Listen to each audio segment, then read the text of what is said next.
Ito yung tent natin. Napakadali lang niyang i-set up.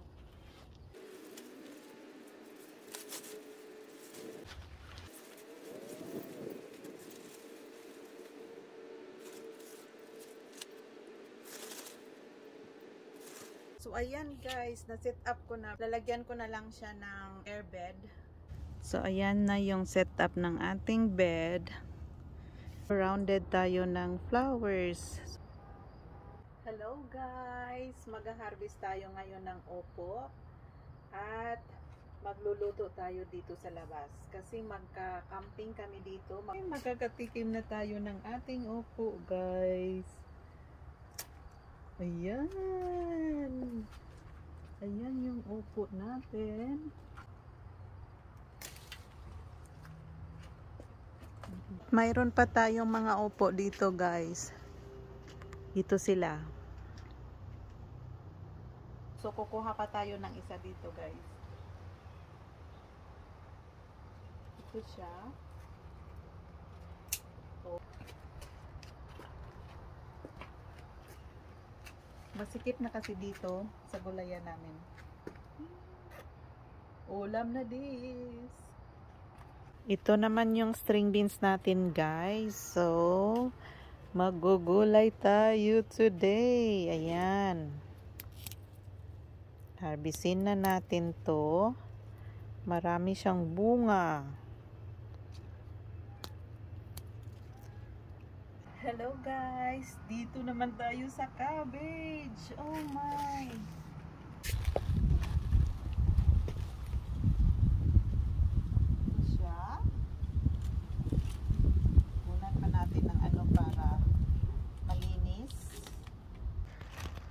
Yung ka-freshan niya.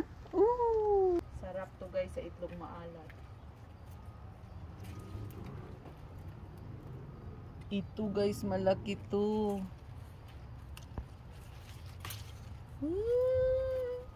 Ayan o. Laki.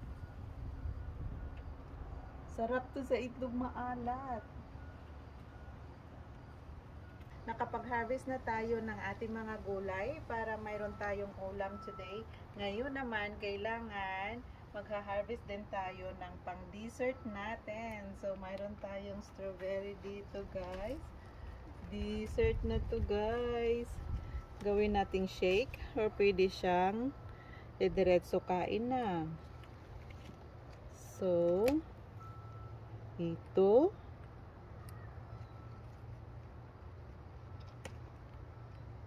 Kompleto tayo dito guys.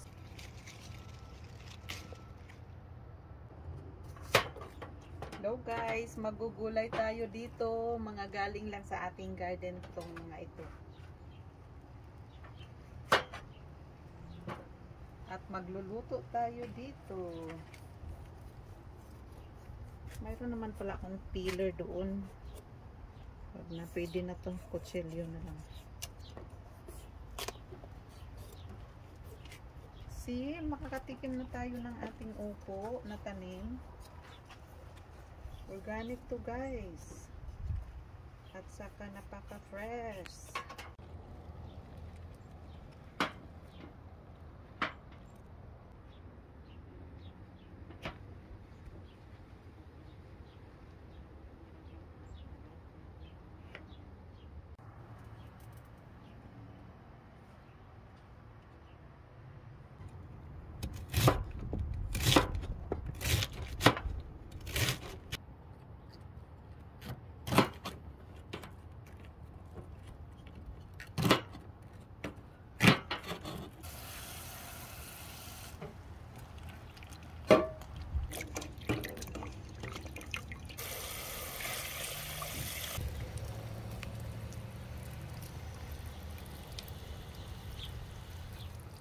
Gulay tayo guys ng mga hinarvest natin na gulay dito lang sa gilid-gilid ng ating backyard, ng ating garden. So ito yung niluluto ko ngayon. Yung mga na-harvest natin na opo, cabbage, string beans, dito lang yan galing. Onion, sibuyas, dito rin galing. Kamatis, dito rin galing sa ating garden.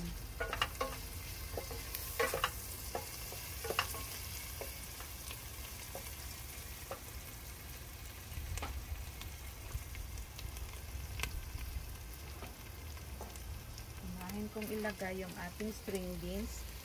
Napaka-fresh.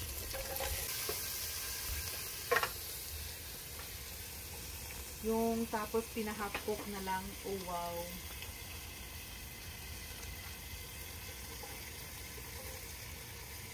Ito yung opo. At saka sardinas. Kamatis with itlog maalat. Ito po yung ginagawa ko. Kamatis at saka itlog maalat. So, ayan. Ayan guys, luto na. Opo, string beans,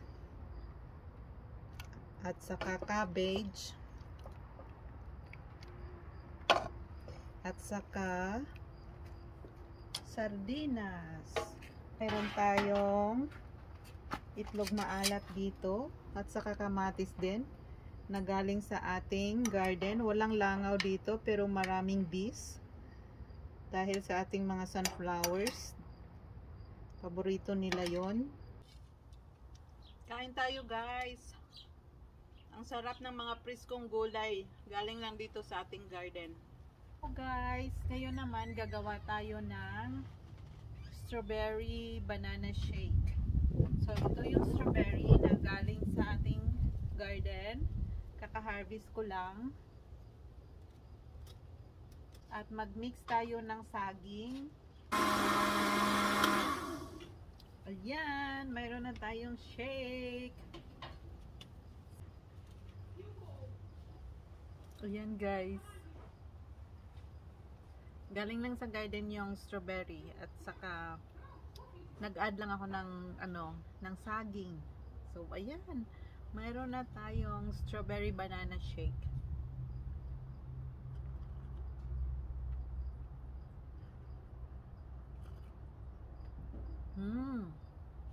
Sarap.